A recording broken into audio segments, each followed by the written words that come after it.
Então, gente, hoje a ideia é continuar, né, aprendendo aí, reforçando os conceitos que a gente viu na aula passada e tentar introduzir mais algumas coisas, né, nessa segunda aula que vai ser sobre manipulação de dados, tá? Em geral, quando a gente trabalha com dados, né, análise de dados em saúde, uma das tarefas assim mais árduas no processo de análise é a própria manipulação, limpeza dos dados, né, onde a gente precisa transformar algumas variáveis, filtrar algumas observações, né, e aí esse é um processo que às vezes acaba tomando mais tempo e energia da gente do que propriamente as análises estatísticas, né? Então, a aula de hoje é com o intuito de a gente ver isso. Então, o que a gente vai ver de conteúdo hoje é parte de importação de dados, para vocês puxarem os dados de vocês para dentro do R. A gente vai ver um pouquinho, brevemente, sobre valores ausentes, né?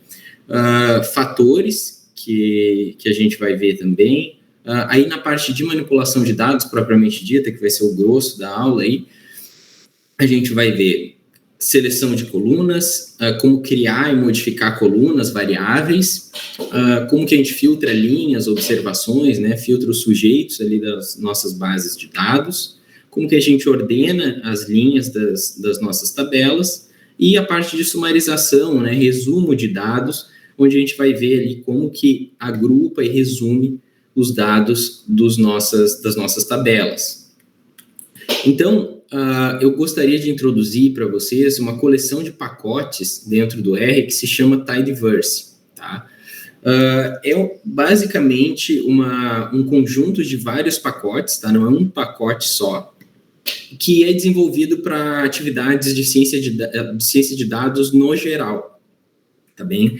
E o Tidyverse, então, dentro do nosso curso, a gente vai ver alguns pacotes que estão incluídos dentro do Tidyverse. Então, por exemplo, tem o pacote Readr, ReadExcel e Raven, que a gente vai ver para importação de dados, para carregar dados para dentro do R.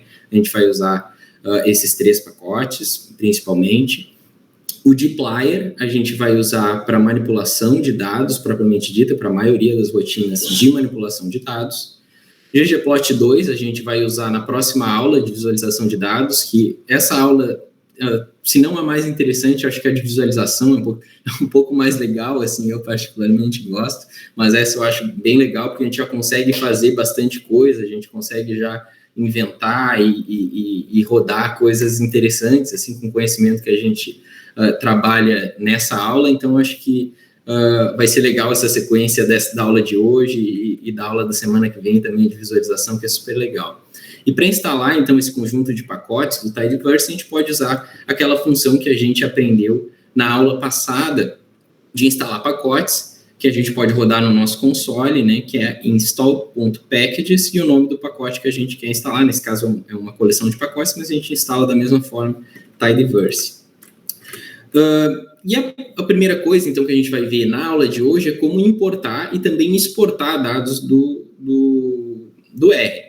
Né? Então, para importar dados, a gente vai pegar os dados que estão fora aí do R, então no nosso computador, por exemplo, para puxar para dentro do R, e exportar é quando a gente pega algum data frame, né, que a gente viu na aula passada, e exporta para algum arquivo, para mandar para alguém ou para usar posteriormente para fora do R. Né? E a gente pode fazer isso com o pacote readr, tá? E mais alguns outros pacotes que a gente vai ver aí para frente.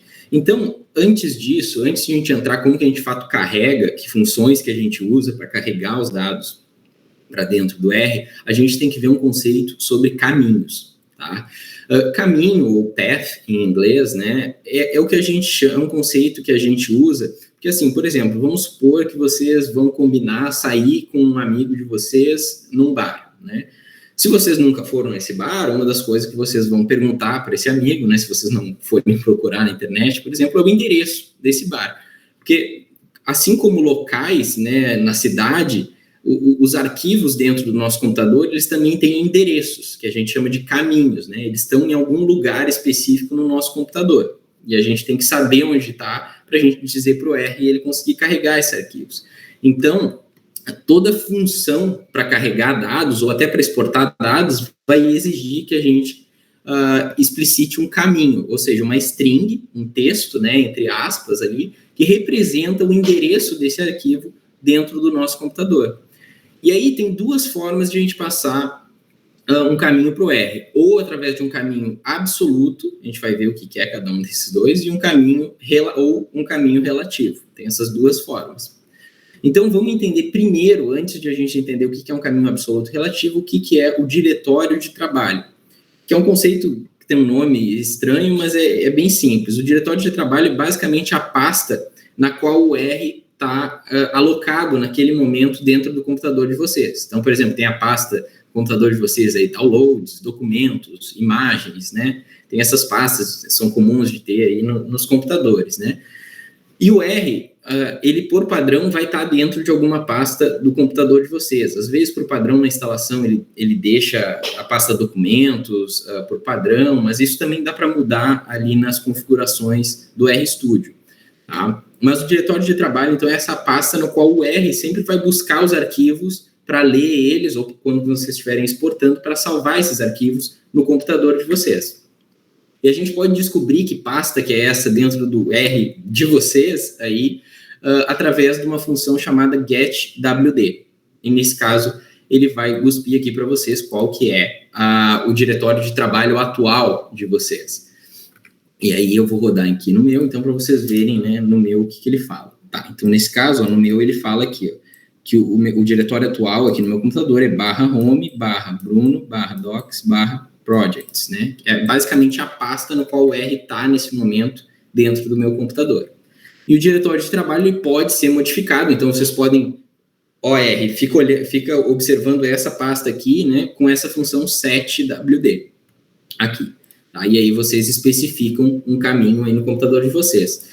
E aí, gente, a partir desse conceito do diretório de trabalho que a gente vai conseguir criar esses caminhos relativos ou absolutos, que é o que a gente vai ver agora. Os caminhos absolutos é aqueles que vão iniciar sempre na pasta raiz do nosso computador, tá? E aí, para isso, eu vou dizer para vocês qual que é a pasta raiz aqui do meu, o caminho absoluto do meu arquivo, tá? Desse slide que eu criei, e aí vou mostrar um exemplo aqui para vocês também. O caminho absoluto onde esses slides foram criados, esse código em R, é /home, Bruno, Docs, Projects, aí tem uma pastinha R, Workshop, Slides, e uma pastinha chamada 2, Manipulação. Esse é o caminho absoluto, ou seja, ele vem lá da primeira pastinha do meu computador e vem vindo em todas as pastas até a pasta onde está, de fato, esse script salvo, né? Em computadores com Windows, o caminho absoluto geral vai começar com, por exemplo, disco C, assim, o C, /, aí usuários, o nome de vocês, documentos, alguma coisa nesse tipo. E vocês conseguem indo lá nos arquivos, clicando com o botão direito, vendo em propriedades, qual que é o caminho de um determinado arquivo dentro do Windows, por exemplo, e no macOS eu acho que tem um mecanismo parecido também para vocês verem qual é o caminho do arquivo, tá? Então, o caminho absoluto é esse que vem da raiz do sistema de vocês até a pasta onde vocês têm interesse com o R ORI. Mas na maioria dos casos, a gente usar esses caminhos absolutos é uma má prática, porque eles deixam o código irreprodutível, ou seja, se a gente troca de computador, em geral não vai ter, por exemplo, uma pasta lá, Home, Bruno, no computador de vocês, entendeu? Então, em geral, a pessoa vai ter que mudar o caminho aonde está o arquivo que a gente está usando para aquela determinada análise, por exemplo, para o caminho onde o arquivo está no computador da pessoa, tá? Então, em geral, a gente não usa caminho absoluto. A gente usa caminhos relativos, que são aqueles que iniciam no diretório de trabalho. Então, vocês lembram que eu vi aqui, o meu é Docs, Home, Bruno, Docs, Projects, né? O caminho, o diretório de trabalho onde está no meu computador. Então, vamos supor que o diretório de trabalho da seção usada para produzir os slides é a pasta R Workshop, tá? Dentro do meu computador. Nesse caso, né, eu mostrei para vocês que essa seria a pasta raiz. Ou seja, o caminho relativo, ele sempre vai partir da minha pasta raiz da onde está a raiz do meu projeto, que é algo que a gente vai ver no laboratório, tá, pessoal? Porque a gente não teria tempo de ver projeto do RStudio nessa aula. Mas basicamente, essa é a forma melhor de a gente usar, de a gente trabalhar com os caminhos, que é com os caminhos relativos, e nesse caso seria slides e 2 manipulação, que nem eu mostrei aqui para vocês. Então, eu tenho a pasta raiz, que seria R-Workshop, e o caminho desse meu arquivo seria slides 2 manipulação, partindo da minha pasta raiz. Tá? Então, trabalhar com projetos no RStudio ajuda bastante no uso de caminhos relativos, porque ele vai fazer com que a gente coloque todos os arquivos que a gente vai usar na análise dentro dessa pasta do projeto. E esses projetos, então, eles podem ser criados em arquivo, novo projeto, que eu não vou criar um agora, mas eu vou só mostrar para vocês aqui em File, New Project, e ele vai abrir uma janelinha assim. Em geral, a gente vai usar esse New Directory aqui para criar uma pasta nova dentro do nosso computador, que vai ser a raiz, né, o diretório de trabalho desse projeto. Mas isso a gente vai ver no laboratório, para a gente ver na prática funcionando, né, essa questão dos caminhos absolutos e dos caminhos relativos. Mas isso vocês têm que ter em mente, tá? O R sempre vai precisar saber de onde vocês estão carregando ou onde vocês querem salvar determinadas informações, determinados dados, data frames, etc.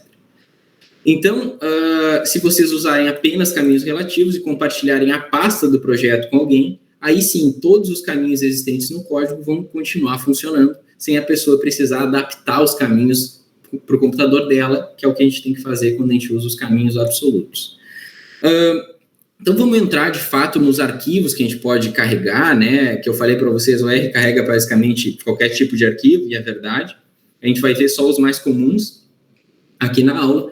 E os mais comuns são arquivos de texto delimitados. Então, o que a gente conhece, né, comumente por CSV, né, que seriam os valores separados por vírgula, ou os valores separados por tabulação, por tab, né? Aqui eu trouxe 2 exemplos. Então, dados em CSV, né, a gente vai ter aqui os dados, né, em formato de tabela, só que vocês podem ver que os valores estão separados aqui por vírgulas, né, que em inglês CSV significa Comma Separated Values, né, valores separados por vírgula, e TSV aqui, vocês podem ver que é a mesma estrutura, só que os dados, então, estão separados por tab, né, por uma tabulação.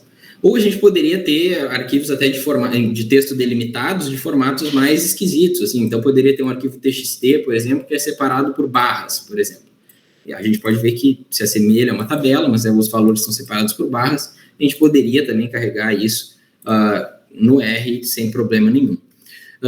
E, para carregar, então, esses arquivos de texto delimitados, a gente pode usar o pacote readr, que ele possui várias funções, então, para carregar esse arquivo de texto delimitados. O CSV tem a read CSV, tem a read CSV 2, que é uma outra função para ler CSV, e qual que é a diferença, né? Porque tem uma função CSV e uma CSV 2.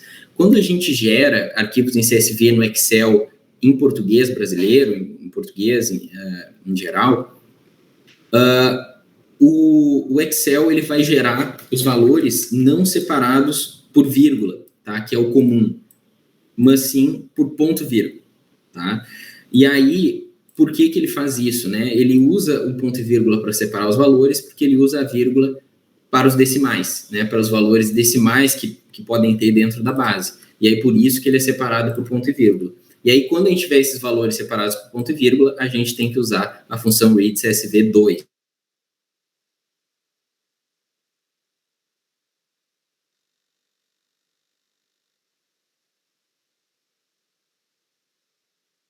Né, se for o caso. Para ler os separados por tabulação, a função read TSV, e read delete é quando a gente precisa carregar separados por qualquer outra coisa, como, por exemplo, aqui as barras, né? E aí a gente tem um argumento nessa função chamado sep, que daí a gente diz pelo que os dados estão separados. Naquele caso, a gente colocaria ali uma barra, né? Uma barra, entre aspas, para especificar que os valores são separados por barra. Então, o readr tem algumas vantagens em relação a outros métodos que a gente pode usar para carregar os dados dentro do R. Ele é mais rápido que a maioria das outras soluções. Ele trabalha melhor quando a gente tem que carregar arquivos, data frames, tabelas que tem data e hora também. Ele, em geral, já consegue trazer isso formatado. Tem barra de progresso quando a gente carrega arquivos muito grandes, que vão demorar um tempo, aí a gente consegue ter uma noção do quanto já carregou do arquivo, né, por exemplo.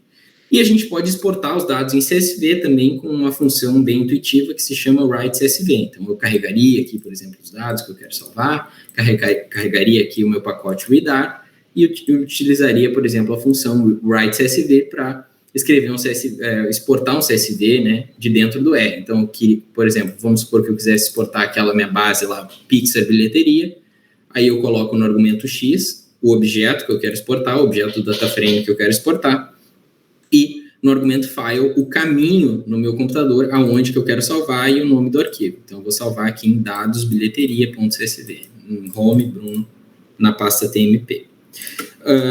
Beleza. Aí, fora arquivos delimitados de texto, a gente pode também querer trabalhar com arquivos de outros programas, porque na saúde é muito comum a gente trabalhar com SPSS, SAS, né, esses outros programas, e existem, então, algumas funções, né, dos pacotes Raven e Read Excel para ler, então, arquivos do SPSS com a função Read SPSS, arquivos do SAS com a função Read SAS, do pacote Raven, esses dois, e também arquivos do Stata com o pacote Raven, com a função Read Stata. Então, são nomes super intuitivos das funções, né, como vocês podem estar vendo. Arquivos do Excel com a função Read XLSX, do pacote Read Excel. E da mesma forma, a gente pode exportar dados nesses formatos também com as funções, né, write e o nome do formato que a gente quiser. Então, nesse caso, write SAV, a gente escreve um arquivo em SAV, que é o formato de dados do SPSS. Né? Então, a gente usa aqui o argumento data para botar o objeto que a gente quer salvar, e path, a gente bota o caminho e com o nome do arquivo de onde a gente quer salvar, exportar esses dados, então. Beleza. Agora a gente vai entrar de fato na manipulação de dados. Essa parte de importação a gente vai ver mais especificadamente no laboratório, mas a gente vai ver agora sobre o pacote dplyr, que é o que eu comentei para vocês, que a gente trabalha na manipulação de fato dos dados. O dplyr, ele então é um pacote que vai nos prover várias funcionalidades que vão ajudar a gente nos problemas mais comuns em manipulação de dados, que são, por exemplo, um que a gente vai solucionar com a função mutate, que é para adicionar ou modificar variáveis. A função select, para selecionar variáveis ou colunas, né? Que a gente sabe que as variáveis são as colunas, as observações são os sujeitos, geralmente, da nossa base de dados. Então, a gente vai selecionar variáveis com a função select, filtrar, né? Selecionar observações, as linhas da nossa base, com a função filter, a partir daquelas expressões lógicas, né, das condições que a gente viu na aula passada. A função summarize é para reduzir múltiplos valores a um único resumo. Então, quando eu quiser resumir alguma variável, pegar alguma medida de resumo dessa variável, eu vou usar a função summarize. E a função arrange, a gente pode reordenar as observações baseado em alguma variável. Então, por exemplo, quero lá, baseado na idade dos sujeitos, ordenar essa base aqui, vou ordenar as observações. A gente pode fazer, então, por exemplo, com a função arrange. E o dplyr também tem uma função chamada group by, para a gente performar as ações de forma agrupada, em especial, né, essa função aqui do summarize, né, que a gente vai, às vezes, querer um resumo de uma variável agrupada por outras variáveis. Então, vamos ver cada uma dessas funções separadamente, depois a gente vê alguns conceitos, tá? Começando pelo pipe, tá? O pipe, pessoal, é esse símbolo aqui, tá? Uma barra vertical, que a gente consegue fazer com o shift e a contrabarra no nosso teclado aqui, e com um sinal de maior que. E a maior parte das funções do Tidyverse, em geral, elas são construídas com o uso do pipe, que é esse símbolo aqui, que é um operador, né, que nem a gente viu alguns operadores na aula passada, é a barra vertical e o sinal de maior que, em mente. Os atalhos, então, para inserir o pipe no script de vocês, ou no console, né, é Ctrl+Shift+M, ou Command+Shift+M, para quem estiver no macOS. E os pipes, o que eles vão fazer é pegar o objeto da esquerda ou de cima, né, e aplicar a função da direita. A gente poderia traduzir esse símbolo aqui do pipe como um então, né? De que forma? Vamos entender aqui um exemplo. Eu tenho um vetor, então, aqui, né, com os valores 2, 7, 40, 11, 21, tá? Vamos supor que eu quisesse somar todos esses valores aqui e depois tirar a raiz quadrada da soma desses valores. O que eu poderia fazer no R aqui em geral ia ser aplicar a função sum, né, que vai somar todos os elementos de um vetor, e colocar essa função de soma do x dentro da função raiz quadrada, né, sqrt. E aí eu ia tirar, então, a raiz quadrada da soma dos elementos de x, que dá 9, tá? Porque a soma de todos esses elementos aqui dá 81, e a raiz quadrada, então, de 81 é 9. Mas, com o pipe, essa operação fica com uma cara um pouquinho diferente, porque lembrem que o pipe, né, significa um então, né? Então, aqui, o que acontece, eu poderia ler mais ou menos como, eu vou pegar o meu vetor x, então eu vou somar os elementos todos do x, e então eu vou tirar a raiz quadrada do resultado dessa última operação, da operação que está à esquerda aqui do pipe, né? E aí eu tenho o mesmo resultado, tá? Porque ele executa, na verdade, a mesma coisa do que tem aqui em cima, só que vocês percebam que os pipes, eles nos poupam tempo de digitação, que às vezes é difícil eu ficar também colocando um monte de parênteses encadeado. Eles deixam o nosso código mais legível e permitem que a gente encadeie essas funções, que nem a gente viu aqui. Vou pegar o meu x, vou somar os elementos de todo vetor x, e depois vou tirar a raiz quadrada dessa soma. E a gente usa todo momento quando a gente manipula os data frames. Então, vocês podem ver, até vocês podem comparar por vocês mesmos, né? Eu, particularmente, acho muito mais legível essa forma aqui embaixo do que essa forma aqui, né? Que a gente entender de forma sequencial, né, fica mais fácil de entender que operações a gente está fazendo e em que ordem a gente está fazendo, né? Porque, principalmente quando a gente tenta traduzir esse pipe, né, para um então, né? Então, usando o pipe, né, os pipes eles são mais legíveis quando a gente tem cada função numa nova linha, então, em geral, a gente vai usar dessa forma aqui, tá? Isso aqui é só um pseudocódigo, tá, pessoal? Isso aqui não é executável, mas geralmente a gente vai pegar os dados aqui na primeira linha, a gente vai usar um pipe, a gente vai quebrar uma linha, vai aplicar uma função, né, que nem a gente ali aplicou da soma, depois a gente vai usar um outro pipe, aplicar uma outra coisa no resultado disso aqui, né, e a gente vai basicamente usar várias funções, várias ações nos dados em cadeia, tá? Então, sempre o que tiver à esquerda do pipe, ou no exemplo, o que tiver acima, né, porque a gente está quebrando uma linha aqui sempre, é repassado como o primeiro argumento da função na direita. O que isso significa? Tá? Significa que sempre o resultado das operações que tem acima de uma determinada linha vão servir de entrada para a próxima função. Então, por exemplo, o que eu vou usar de entrada para essa função aqui, aplicar a próxima função, é basicamente o resultado dos dados aplicados nessa primeira função aqui. E aí isso vai servir de entrada para a próxima função. Então, basicamente, a gente vai rodar várias funções em sequência. Então, quando a gente quiser atribuir valores, quando a gente está usando o pipe, a gente tem que lembrar daquele operador de atribuição que a gente viu na outra aula. Então, aquele exemplo ali do primeiro slide dos pipes, né? Eu quero armazenar num objeto raiz quadrada da soma, daí eu coloco aqui meu operador de atribuição, os meus dados, e começo aqui o encadeamento do meu pipe. Pipe, quebrei uma linha, quero a soma dos elementos, quebro uma linha, quero a raiz quadrada do resultado dessa soma aqui. E aí eu armazenei e depois eu só mostrei aqui, colocando o nome do meu objeto, e o resultado é 9. Tá? Não importa o tamanho da cadeia de funções, eu sempre recomendo que vocês atribuam aqui no início, na primeira linha, tá? Que isso deixa o código de vocês mais legível. Então, vamos colocar a mão na massa com aquelas funções do dplyr, tá? Que vai ser super legal, com os dados que eu apresentei para vocês lá, os data frames na outra aula, que é aqueles dados de uma base chamada questionário, que é disponibilizada no pacote dados, tá? Que vocês já devem ter usado, quem acabou fazendo a tarefa de casa do outro dia. Então, a gente vai carregar aqui o pacote dados e eu vou usar, então, o nome de objeto questionário, que é o data frame, então, que provém aqui do pacote dados. E aí, vocês podem ver que vocês talvez já tenham se lembrem, né, dessa base que eu mostrei para vocês na aula passada, só que lá dentro do Excel, né? Então, eu tenho aqui as colunas ano, que é o ano de coleta aqui dessa determinada observação, o estado civil da pessoa no momento da coleta, a idade dela, a raça, renda, partido, religião, denominação e as horas assistidas de TV por dia.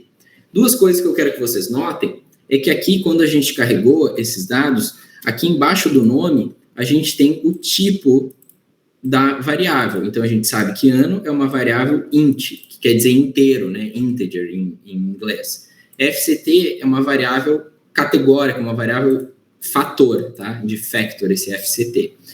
E vocês podem ver, então, que as variáveis categóricas aqui são todas, né? FCT, fator, e as variáveis numéricas aqui são inteiras. Poderia ser também DBL, às vezes vai estar codificado dessa forma, tá? Os números com vírgula, e às vezes até alguns números inteiros são DBL de double, que é como a gente fala número com vírgula em linguagem de programação, assim, em geral a gente fala em double, né?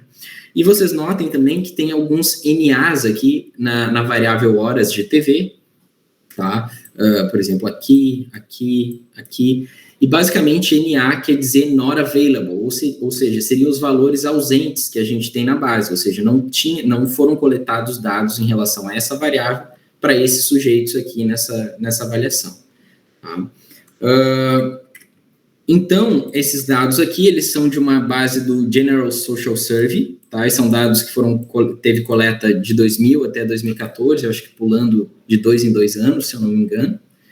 E, então, eu queria trazer para vocês, já que a gente citou dos valores ausentes, de que forma que a gente trata, de modo geral, no R, os valores ausentes, tá? Eles são, basicamente, então, quando nenhum valor é armazenado para uma variável em uma observação. Então, ali, a gente tinha sujeitos em que não foi coletado o número de horas assistidas de TV por dia por eles, né? Ou não foi reportado, ou o avaliador esqueceu de perguntar. Aí a gente tem que, através do estudo, entender a natureza, né, desse valor ausente. Mas o R, então, ele identifica os valores ausentes através do NA, desse símbolo NA aqui. E vamos entender, então, o que implica, né, o NA, e eu trouxe um exemplo aqui com um vetor com missing. Então, vamos supor que eu tivesse um vetor numérico aqui, 25, NA, 13, 44, 12, NA. Então, eu tenho dois valores ausentes aqui nesse vetor. E vamos supor que eu quisesse saber a média dos valores desse vetor. Então, eu ia pedir lá min vetor com missing. Só que o R ia me responder aqui, ó, essa tua média aí é NA, é not available. Por quê? Pensem comigo, se eu tenho valores aqui dentro do meu vetor em que eu não sei e eles são necessários para eu calcular minha média, como é que eu vou saber qual é a média de vários valores se tem valores que eu preciso para essa média que eu não sei quanto é, né? Então, o R certamente vai nos dizer, né, que não é disponível essa média. No entanto, tem maneiras de a gente aplicar funções quando tem NAs e conseguir os valores que a gente quer. Então, nesse caso, tem um argumento na função min e em várias funções de resumo do R que a gente pode pedir chamado na.rm, que seria uma abreviação de NA remove, né, o RM. E a gente coloca o valor lógico true, então, verdadeiro, nela, para conseguir calcular a média. E o que o R vai fazer é basicamente excluir esses valores NA na hora de calcular a média. E a gente tem aqui a média de 23,5. Só para fazer um paralelo com o que vocês viram na outra aula, basicamente por trás o R faz isso aqui, né? Ele faz um subconjunto do meu vetor apenas com os valores que não são NA. Então, lembre que o exclamação é não, né? Ele inverte uma condição lógica, e aqui ele está dizendo, mantém apenas os valores que não são NA. E aí o resultado é o mesmo, mas em geral recomendo que vocês usem, né, o argumento NA-RM quando vocês forem usar essas funções de resumo. E os fatores, que nem a gente viu ali, que tem várias variáveis categóricas nessa base que a gente vai usar, eles são uma classe de dados basicamente para trabalhar com dados categóricos dentro do R e armazenar esses diferentes níveis da variável dentro de uma classe específica. Então, variáveis como, por exemplo, sexo, diagnóstico psiquiátrico, seriam bons exemplos de variáveis do tipo fator, que são variáveis categóricas, basicamente. Então, nesse caso, eu criei aqui um vetor de fator, né? Criei um vetor de caractere e transformei em fator com essa função factor. E aí, quando eu peço aqui esse vetor, ele me dá aqui, então, 5 sujeitos, por exemplo, 3 do sexo masculino, 2 do sexo feminino, e ele me dá aqui embaixo os levels, né? Quais seriam as categorias possíveis de valor de um sujeito ter nessa minha variável sexo, que seria feminino e masculino. Então, só para vocês terem em mente, né, que facilita a gente codificar como fator as variáveis categóricas e não como caractere, simplesmente, porque isso facilita na hora de a gente criar alguns modelos estatísticos, depois vocês vão ver nas próximas aulas. Então, é bom a gente ter em mente que, basicamente, fator é a maneira mais adequada de a gente trabalhar com variáveis categóricas dentro do R. Vamos entrar, então, para o que interessa, né, que são essas funções do dplyr para a gente fazer essas manipulações que são super interessantes. Primeira coisa é como a gente filtra linhas com a função filter. Tá? Eu trouxe aqui 2 exemplos. Tá? Primeira coisa que eu fiz, carregar o meu pacote dplyr, que é um pacote que foi instalado lá quando a gente instalou o tidyverse. E vamos supor que eu quisesse filtrar a partir de uma expressão em que eu vou captar um subconjunto só das pessoas divorciadas da minha base de dados. O que eu posso fazer aqui, então vamos por passos, né? O que eu fiz aqui foi primeiro colocar um nome para esse meu objeto, esse meu subconjunto, que vai ser divorciados.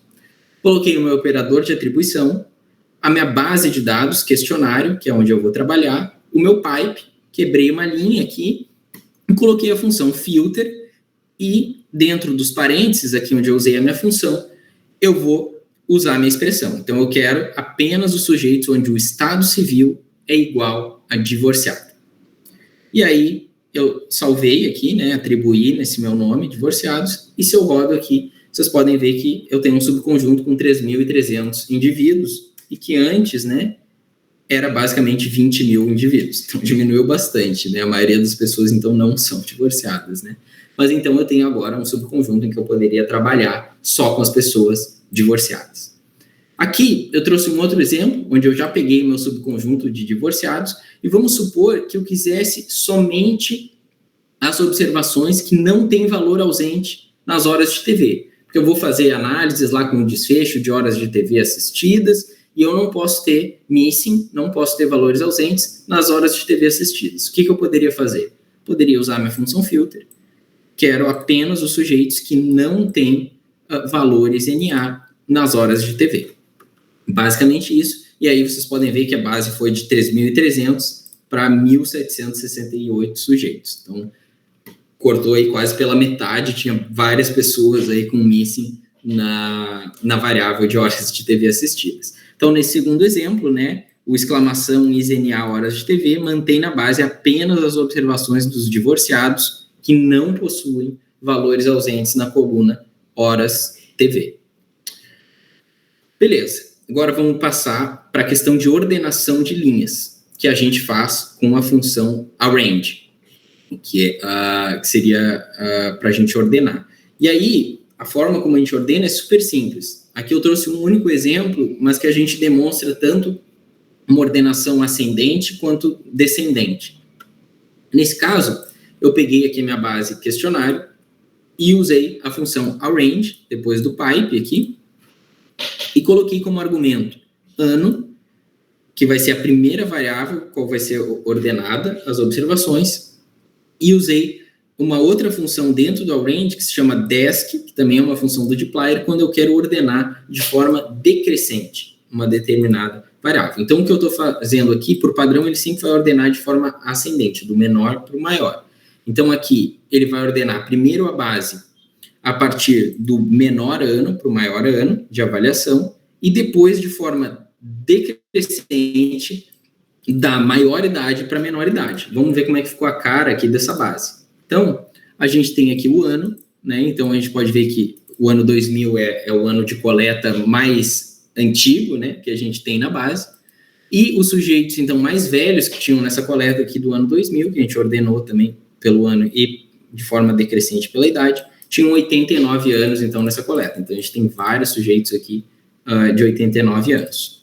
Então, essa é a forma como a gente ordena qualquer tipo de tabela dentro do R. E isso pode ser interessante, não necessariamente com a base bruta, mas às vezes quando a gente for fazer algum outro tipo de processamento que a gente vai ver nas próximas aulas, às vezes é interessante a gente ordenar a saída do código com a função arrange. Então, é uma função legal de a gente saber também quando a gente quer ordenar a base de alguma forma.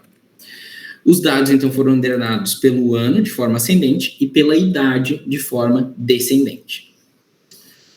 Então, uma das funções mais legais que a gente tem também é a select, que é para selecionar colunas, ou seja, variáveis, né? Colunas variáveis, observações, linhas.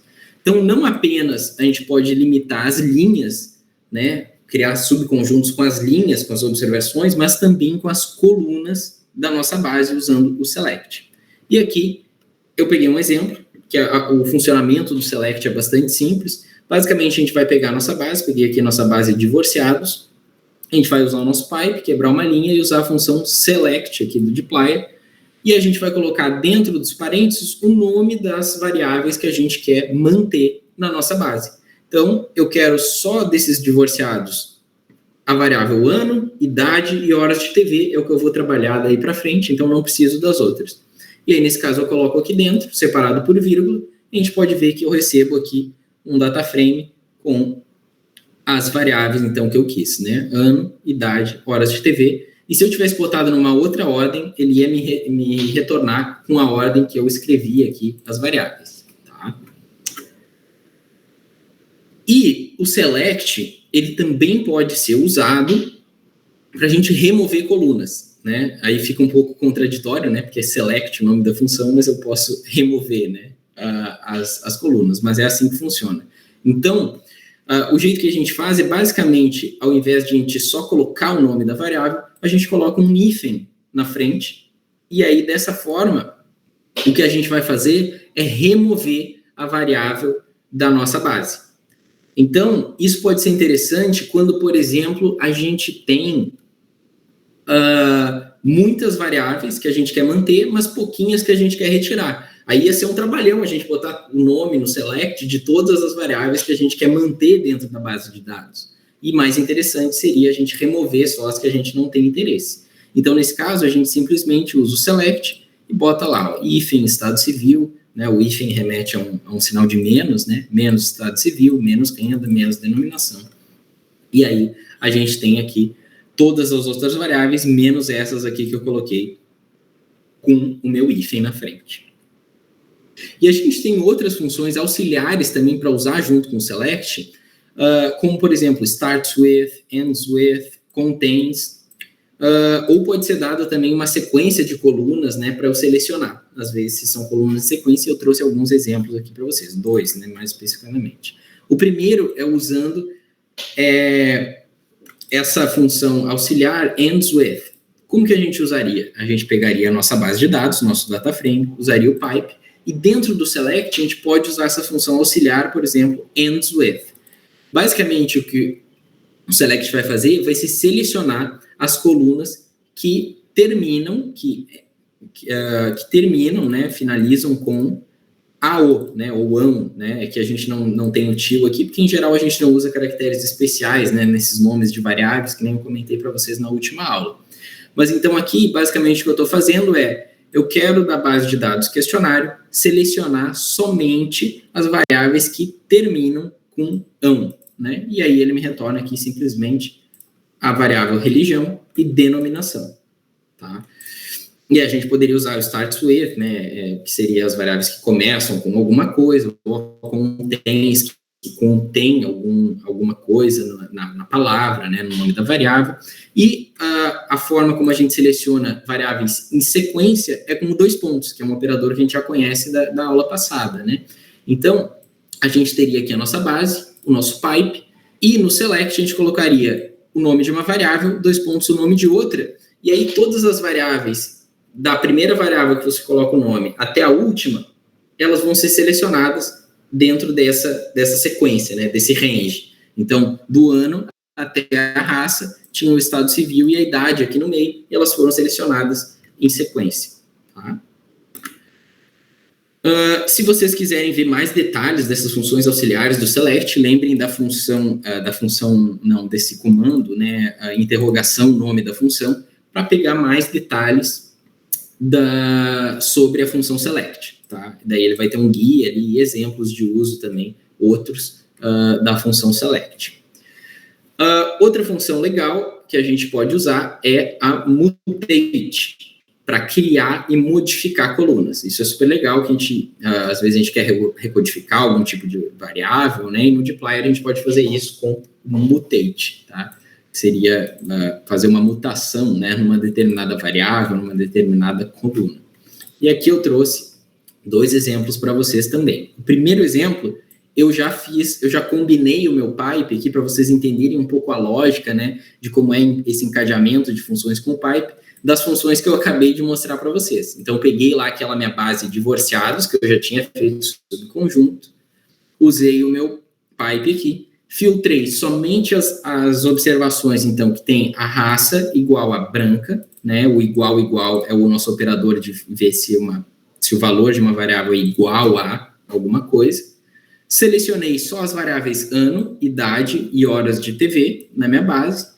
E então, né? O pipe significa o nosso e então, né, para encadear funções. Usei a minha função mutate, que eu estou explicando agora para vocês, para criar uma variável chamada idade em décadas. Então, vamos supor que eu não quisesse ter uma variável que eu tenha a idade dos sujeitos em anos, mas sim em décadas. Basicamente, o que eu ia fazer ia ser colocar o nome da variável que eu quero criar, igual, e colocar a fórmula, né, de que forma que vai ser construída essa nova variável. Então, eu quero basicamente que o valor seja a idade divididos por 10. E aí eu vou ter a idade em décadas, que nem a gente vê aqui embaixo. E a outra variável que eu criei é as horas de TV assistidas por dia, média, né, por minutos, né, em minutos, quer dizer, na unidade de minutos. E aí eu ia pegar as minhas horas de TV assistidas e multiplicar por 60, e eu tenho aqui horas de TV em minutos. A pessoa que tem 1 hora tem 60, a pessoa que tem 7 horas assistidas tem 420, e por aí vai. Então, eu criei essas 2 variáveis. Quando eu quero só modificar uma variável, a lógica é exatamente a mesma, tá, pessoal? Aqui eu usei aquelas outras funções ali, né, só para ter mais exemplos para vocês das outras funções que a gente viu agora anteriormente, do filter e do select. Peguei a base de divorciados, peguei só os sujeitos que têm religião protestante. Então, eu selecionei só as variáveis ano, idade e horas de TV, e eu modifiquei a variável horas TV, colocando o mesmo nome de uma variável que já existe na base. Então, eu peguei horas de TV e coloquei que ela é igual a horas de TV vezes 60. Então, basicamente, vocês podem ver que nenhuma variável foi criada aqui, mas eu simplesmente modifiquei o valor dessa minha variável horas de TV, que já existia, né? Escreveu por cima dos valores anteriores. Tá?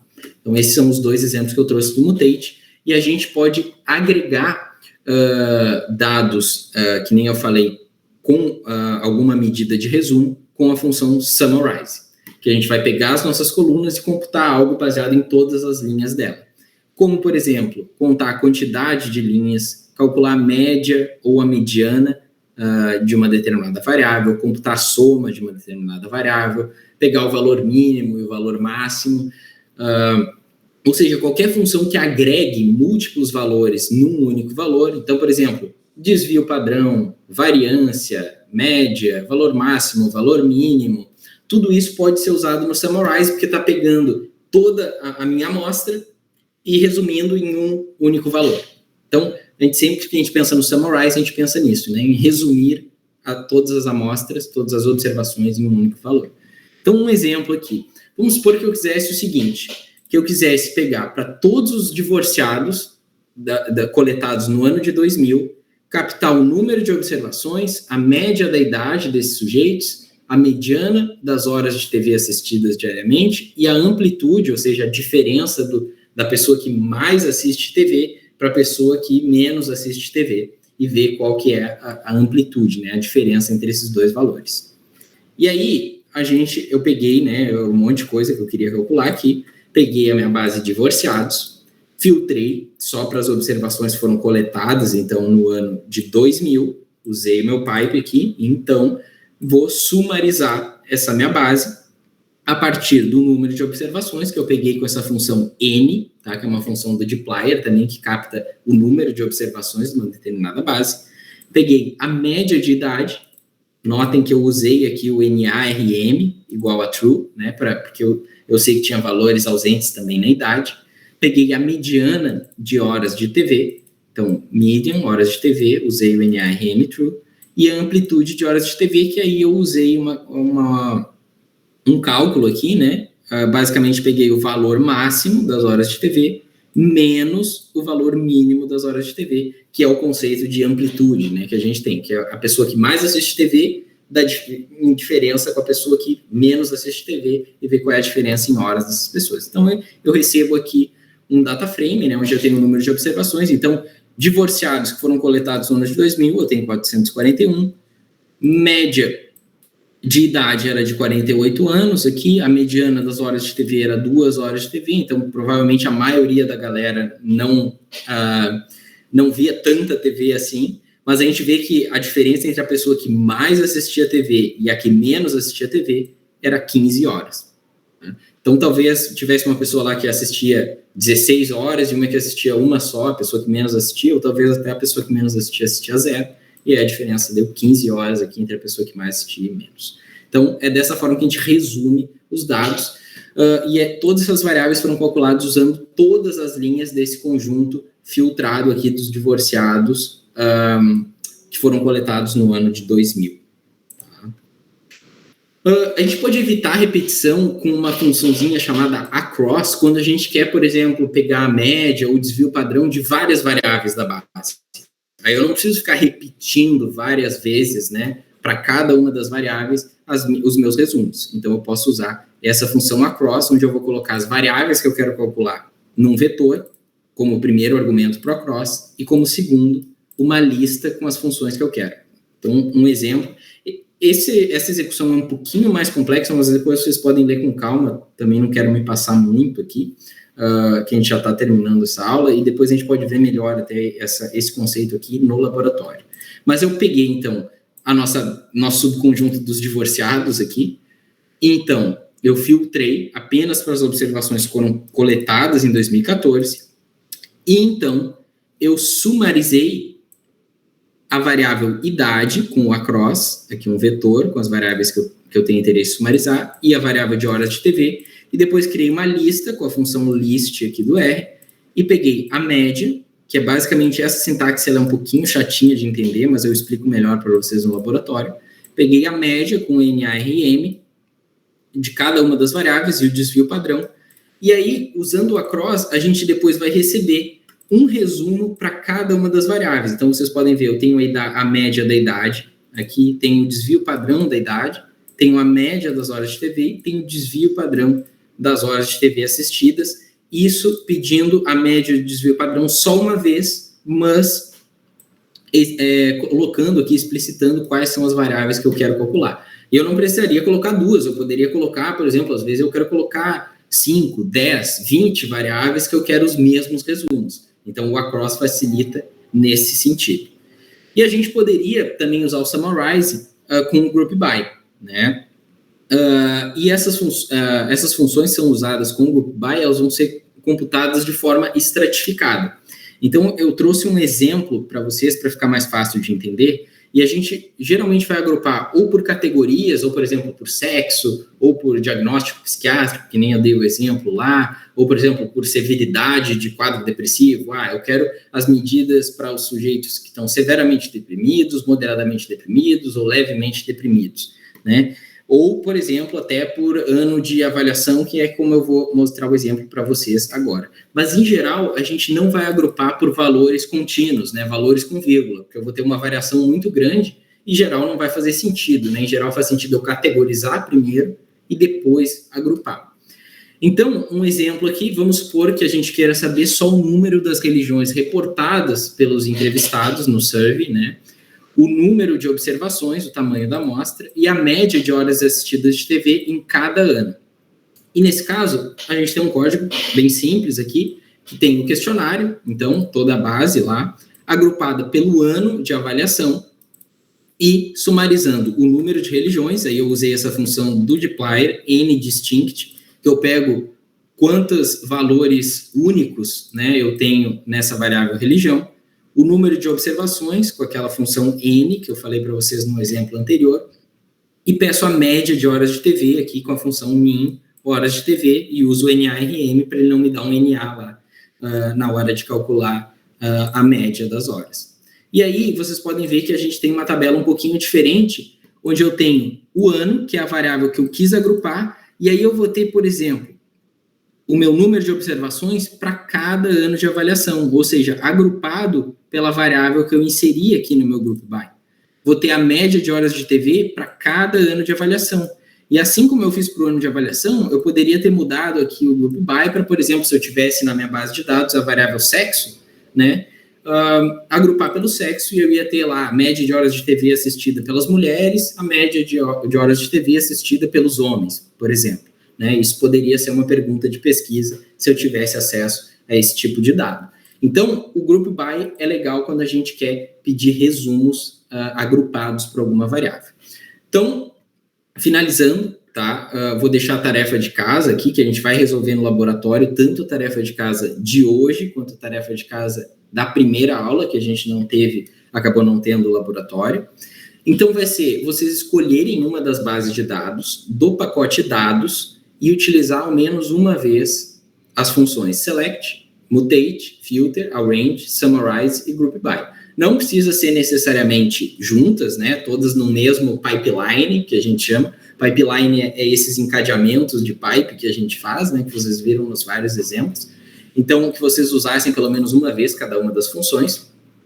As bases disponíveis que vocês podem escolher aqui para o exercício pode ser acessada no site de referência do pacote. Tá? Então, aqui, basicamente, a gente tem todos esses dados aqui, tem de voos, tem de veículos, tem essas da Pixar aqui, que tem mais de uma, né, de filmes da Pixar, tem de pinguins, de outras de carros e etc.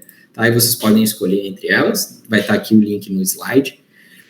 Nos dados questionário, que é esse da maioria dos exemplos aqui dessa aula, eu quero que vocês criem um subconjunto só com as observações do ano de 2014 e armazenem num objeto chamado dados 2014, tá? Para vocês ver se vocês estão conseguindo atribuir, né, para um objeto novo essas mudanças que vocês fazem aqui com as funções do dplyr, tá? E basicamente uma dica de leitura que vai reforçar todas essas funções aqui que eu vi com vocês hoje é o capítulo 4 do livro R for Data Science, da segunda edição. Tem um link aqui também, se vocês clicarem.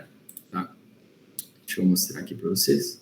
Aqui, já vai direto para o capítulo. É em inglês, tá? Mas eu acho que não vai ter maiores problemas para vocês lerem. E é um capítulo de transformação de dados que faz uma revisão aqui de todos esses conceitos. Então, é basicamente isso, tá? Que eu tinha para ver de conceitos hoje. Dúvidas dos exercícios da semana passada, acho que a gente pode ver no laboratório desse sábado também, porque era um exercício curtinho, tá?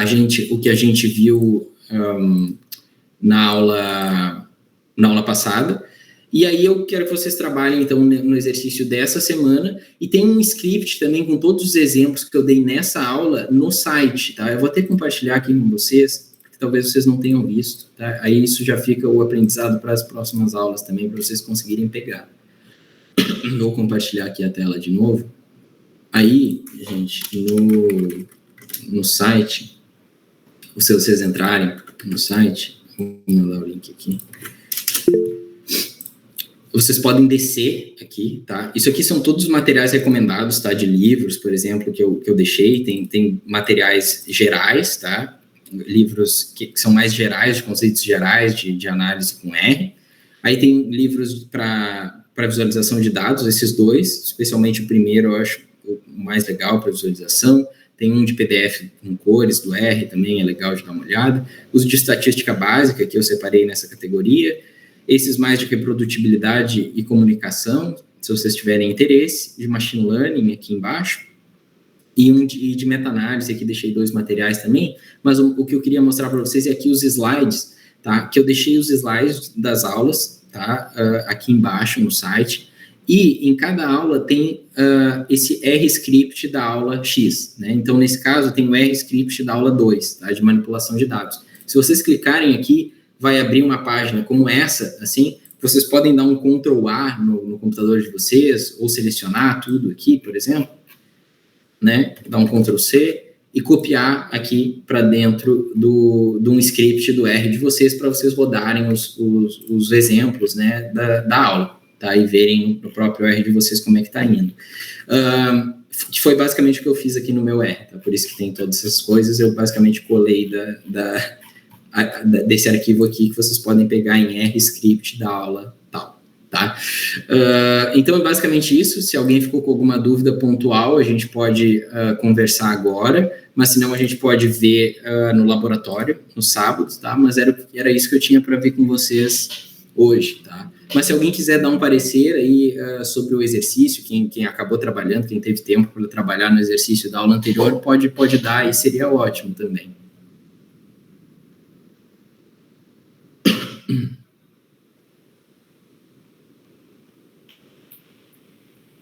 Ninguém?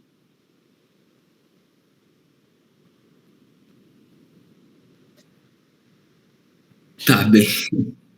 Tá bem. Não, então a gente corrige o exercício da primeira aula e a gente dá uma olhadinha de resolver também um gabarito desses exercícios da segunda aula no laboratório no sábado. Eu vou colocar agora uma enquete ali no grupo do Alliance, se vocês acham mais fácil no sábado o laboratório às 8 ou às 9, tá? De que horário fica melhor para vocês. Pode se estender até umas 2 horas o laboratório, tá? Porque é prático, eu vou ir rodando com vocês. Mas, claro, quem não puder ficar todo o tempo não tem problema, tá? A gente não fiquem acuados, tipo, não vou poder ficar 2 horas, nem vou ir, assim. Podem ir ficar meia hora, assim, se vocês puderem, tá? Mas vai ser mais umas 2 horas que eu vou tentar fazendo junto com vocês. Se vocês tiverem algum problema, a gente vai tentando resolver na hora, porque esse que é o objetivo do laboratório, tá? É que vocês botem a mão na massa quem não teve tempo de colocar, assim, durante a semana, tá? Então, é mais ou menos isso, tá? E agradeço aí a companhia de todos vocês. Beleza, Veloso? Tranquilo. Abraço.